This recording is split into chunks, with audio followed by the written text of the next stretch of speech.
राम सुंदर साहब छत्रसाल महाबली करियो बलि बलि। प्रकरण 4 बड़ा कयामतनामा अध्याय 129।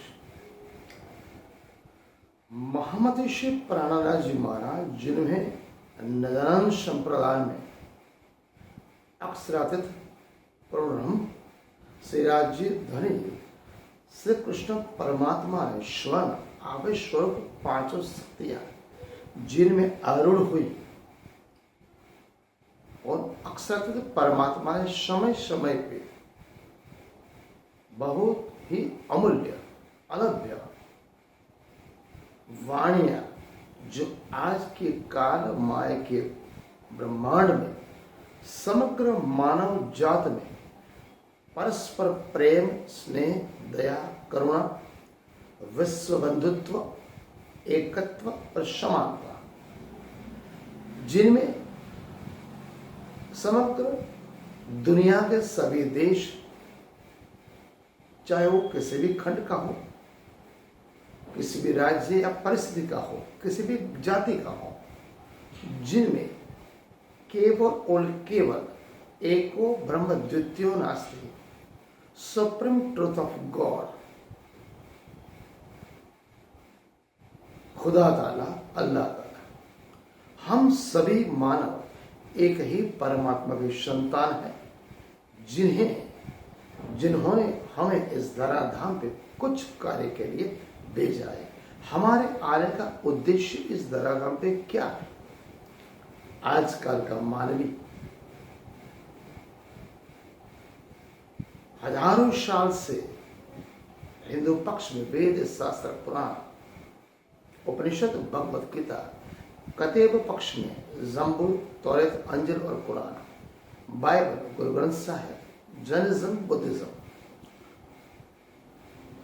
दी हुई समय समय पे जो संत महात्मा धर्म प्रचारक एक परमात्मा के संदेश वाहक आए जिनकी वाणियों को न समझकर केवल और केवल हजारों साल से इस भरत भूमि या समग्र ब्रह्मांड में कुछ निजी महत्वाकांक्षी कर्मकांड अंधविश्वास रूढ़िवादी प्रथाएं कुरिवाज और जात पात ऊंच नीच के भेद में मानव मात्र को कुचलने का काम करने वाले कुछ प्रजातियां जिनमें सर्वश्रेष्ठ अपने आप को जो वो ब्राह्मण कहते हैं कि हम ब्रह्मा के मुख से पैदा हुए। आजकल का साइंटिफिक वैज्ञानिक युग और हजारों साल पुरानी गीता अगर हम समझेंगे, वेद शास्त्र पुराण भी कहता है सभी परमात्मा की संतान है। परमात्मा ने कोई जाति नहीं बनाई, कोई ऊंच नीच जात पांच अमीर गरीब का भेद नहीं बताया। ये हमारी निजी महत्वाकांक्षा है, हमारी लालसा है, हमारे ईर्ष्या है, द्वेष अहंकार है। हम अपने आप को दूसरे से श्रेष्ठ समझते और हमारे से छोटे गरीब लोग को अपने से नीचा दिखाते। ऐसे धर्म भीरु पाखंडी संतों महंतों जो अपने आप को सर्वश्रेष्ठ परमात्मा से डायरेक्ट कनेक्शन समझते, उनसे हमें चेतने की जरूरत है। मोहम्मद शेख प्राणानाथ जी महाराज आज से 400 साल पहले ऐसे पाखंडी कर्मकांडी धर्म गुरु हिंदुओं में ब्राह्मण और मुसलमान में मौलवी और काजियों से ऐसे मानव मात्र को जगाने की कोशिश की, कयामत लाए, आत्म जागरूक की बेला चलाई। ऐसी वाणी का अनूठा संग्रह कुलसम स्वरूप वाणी हमें दी जिनमें हिंदू पक्ष, मुस्लिम पक्ष, ईसाई पक्ष और सिख सभी पक्षों का, सभी धर्म ग्रंथों का मूलभूत सारभूत गुण तत्व समझाया कि परमात्मा एक ही है। बाकी सब कर्मकांड धर्म भीरुता अंधश्रद्धा कुरिवाज आपको कुचलने के लिए, दबाने के लिए, शोषित करने के लिए ये सब पाखंड मुल्ला मौलवी और ब्राह्मण पुजारी धर्म भीरु पंडित धर्मगुरु चला है। उन्होंने जो संप्रदाय की स्थापना की, विचारधारा प्रणामी नदानंद संप्रदाय, प्रकरण 4 महामती प्राणनाथ जी महाराज बड़ा कयामत नामा में कहते हैं, हे मानव, आपको महामती प्राणनाथ कहते हैं कि इतिहास की गुजरी हुई बातें, भूतकाल की बातों को अनदेखा मत करो। उनमें कुछ न कुछ भविष्य के लिए कुछ प्रकटवाणी लिखी है। गीता और भागवत और कुरान में, बाइबल में और गुरु ग्रंथ साहिब में अक्षरातीत पूर्ण ब्रह्म परमात्मा की आने की बातें लिखी है, जिनमें माहेश्वर तंत्र भी है, वेद शास्त्र उपनिषद और पुराण भी है। इसलिए वो कहते हैं इतिहास की गुजरी हुई बातों को अनदेखा मत करो।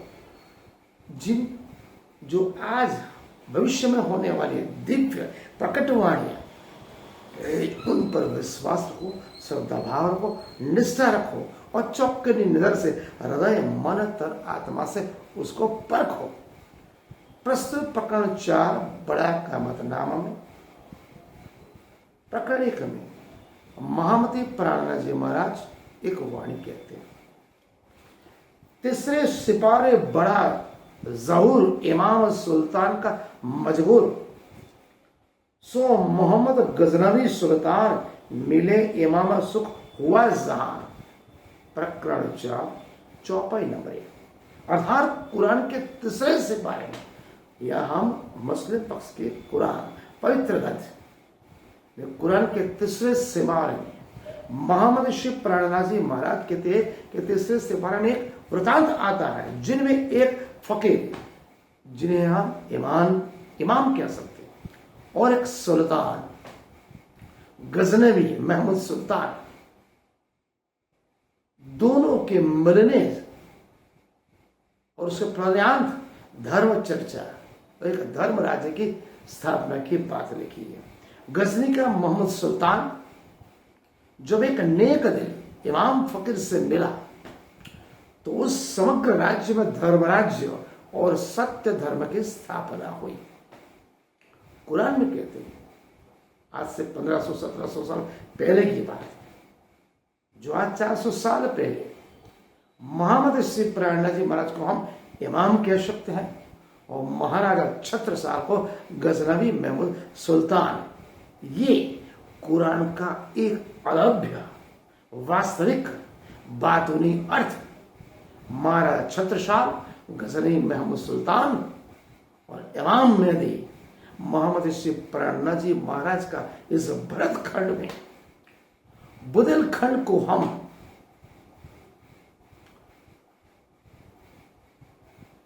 गजनवी प्रदेश गिन सकते हैं। कहने का तात्पर्य, इस वृतांत का वास्तविक बातें अर्थ, जब महाराजा छत्रसाल सुल्तान को मोहम्मद शिव प्राणनाथ जी महाराज ने हम इमाम और फकीर से मिले, तो मोहम्मद शिव प्राणनाथ जी महाराज को छत्रसाल जी ने सदगुरु हादी धनी जी अक्षराधिक परमात्मा, जिन्हें वो 12 साल की उम्र से ढूंढ रहे थे, मोहम्मद प्राणनाथ जी महाराज में हादी सदगुरु अपना अक्षराधिक परमात्मा माना, समझा, उनका शिष्यत्व स्वीकार किया, सम्मान किया, अपना हृदय, मन, तन, आत्मा सभी समर्पण किया। और जो बुंदेलखंड भूमि है, हम वो गजनी प्रदेश गिन सकते हैं। ये कुरान के तीसरे सिपारे में एक बातूनी, जिसको वास्तविक अर्थ हम समझ सकते हैं। फलस्वरूप यह सत्य धर्म मोहम्मद शिव प्राणनाथ जी महाराज के मिलन के बाद महाराजा छत्रसाल ने सत्य धर्म निदान संप्रदाय के प्रजा प्रसार समग्र विश्व में किया और एक धर्म राज्य की स्थापना। अब चौपाई नंबर 2 में लागत हिंदू मुसलमान महमूद गजनवी सुल्तान डाये हिंदुओं के खाने बुत, दिल में इमाम की जात। अर्थात हिंदू मुसलमान उस समय हजारों साल से दोनों प्रजातियों में कुछ न कुछ लड़ाई बड़े पैमाने पे युद्ध होते रहते हैं। कहते हैं मुसलमान हिंदुओं को मुस्लिम बनाने के लिए कहर डालते थे। गलत बात। राजा महाराजा नवाब और बादशाह निजी महत्वाकांक्षा के लिए एक प्रदेश से दूसरे प्रदेश में युद्ध करते थे। यहां हम गजनवी की बात करें, 17 बार जिन्हें सोमनाथ मंदिर लूटा पृथ्वीराज चौहान को हराने के लिए। लेकिन बात इतिहास की ओर अगर मैं ले जाना चाहूं तो गजनवी ने उस समय में सोमनाथ मंदिर में हजारों टन सोना दबा हुआ था। उस सोने की लालसा के लिए वो यहां पर हिंदुस्तान में आया था। लेकिन आप कुरान पक्ष कदे पक्ष की बातें करें तो चौपाई क्या कहती है? लागन हिंदू मुसलमान महमूद गजनवी सुल्तान डाये हिंदुओं के खाने बुत दिल में इमाम की चाहत। अगर हिंदू और मुसलमान की लड़ाई तो शुरू से चली आती। मोहम्मद गजनवी ने हिंदुओं के मूर्तियां मंदिरों को तोड़ा। इससे स्पष्ट होता कि कोई उसके दिल में कुरान को वो समझता था। कुरान में स्पष्ट लिखा था मोहम्मद पैगंबर ने मेरे जाने 1100 साल बाद 30,000 हर्फ चौपाइयां जो सुलझाएगा वही खुदा ताला इमाम मेहदी होगा और उसके आंखों पे पर्दा होगा। कहने का तात्पर्य मुस्लिम में नहीं, वो हिंदू तन में आएगा। इसलिए वो हिंदू मंदिर और मूर्ति पूजा तोड़ता था। कहीं से तो वो इमाम मेहदी का मुझे दर्शन हो जाए। ये हम बातानिक वास्तविक अर्थ समझ सकते हैं। ऐसा करने से उसे शुद्ध इमाम की मुलाकात हो सकती है। इसका बातिनी हक वास्तविक हक हम समझते क़यामत जागने के समय में जब महामती शिव प्राणानंद जी महाराज आत्म जागृति का अभियान चला रहे थे उस समय महाराज छत्रसाल ने महामती शिव प्राणनाथ जी महाराज का ब्रह्मज्ञान सुना,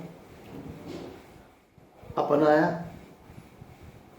प्राण जो सदगुरु धनी से परमात्मा माना और ब्रह्म ज्ञान को आत्मसात करके उन्होंने हिंदुओं को जो कर्मकांड, अंधश्रद्धा, पाखंडवाद, मूर्ति पूजा, कुरीवाज, रूढ़िवादी परंपराओं से दूर किया करने का महाराज छत्रसाल ने काम किया। मतलब महाराज छत्रसाल ने मूर्ति पूजा कर्मकांड छुड़वा दिए। क्योंकि उस छत्रसाल के दिल में महामती श्री प्राणनाथ जी महाराज का निष्कलंक बुद्ध अवतार विजया विजय बुद्ध अवतार अक्सर थे परमात्मा उन्होंने जाना और परखा और माना। और यही निजानंद संप्रदाय में है, किसी भी प्रकार की मूर्ति पूजा नहीं होती, किसी प्रकार का कर्मकांड, पाखंडवाद, अंधश्रद्धा, कुरीवाज नहीं है। सिर्फ और सिर्फ एक हो ब्रह्म द्वितीय नास्ति, एक ही परमात्मा के हम संतान हैं। इस संप्रदाय में ऊंच नीच, जात पात, रंग वर्ण पेश, अमीर गरीब का भेद नहीं होता। एक ही सरखा खान पान और रहन सहन इसी संप्रदाय में दिखता है। महाराज छत्रसाल प्रभु प्राणनाथ का आशीर्वाद और ब्रह्म ज्ञान प्राप्त करके हिंदुओं की मूर्ति पूजा और कर्म कांड को छुड़वाया। यही बात मोहम्मद गजनवी सुल्तान पे लागू पड़ती है। क्योंकि उन समय महाराज छत्रसाल के दिल में विजयानंद बुद्ध निष्कलंक अवतार का आशीर्वाद था। निष्कलंक बुद्ध जी के दर्शन में यहां पर एक बात स्पष्ट की जाती है, निष्कलंक बुद्ध अवतार प्रभु प्राणनाथ अक्षर परमात्मा, एक ही परमात्मा। विजयानंद निष्कलंक अवतार के बाधा में कर्मकांड, पाखंडवाद, कुरीवाज, मूर्ति पूजा प्रभु प्राणनाथ के मिलन में सबसे बड़ी बाधक है। इसलिए महाराज छत्रसाल ने जो कार्य किया वो कुरान के तीसरे सिपारे में जो मोहम्मद गजनवी करता था वही महाराज छत्रसाल पे लागू हुई। आज का अध्याय हम यहाँ पूर्ण करते हैं।